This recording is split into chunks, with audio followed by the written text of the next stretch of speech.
Сәлем қыз-келіншектер, мен Салтанат. Сіздермен бірге қазыны пісіріп үйренеміз. Алдымен қазыны жақсылап жуып аламыз. Жуған қазымызды ауасын шығару үшін үйнемен тесіп, видеодағыдай жасаймыз.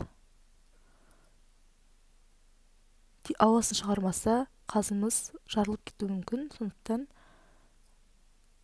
ауасын шығарғанымыз дұрыс болады. Және кастрөлімізге су құйып, қазымызды асып, астын жағып, қайнағасын көбігін аламыз.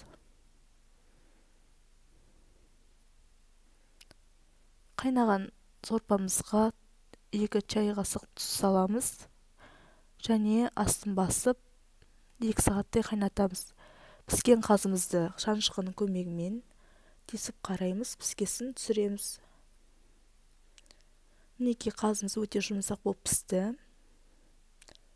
Өзім қазының сорпасынан картошкамен жайманан салдым. Піскесін түсіріп алып, бетін әсемдеп картошкаларымызды қойып шығамыз және тұздығымен қазымызды қоямыз. Міне өте керемет шықты.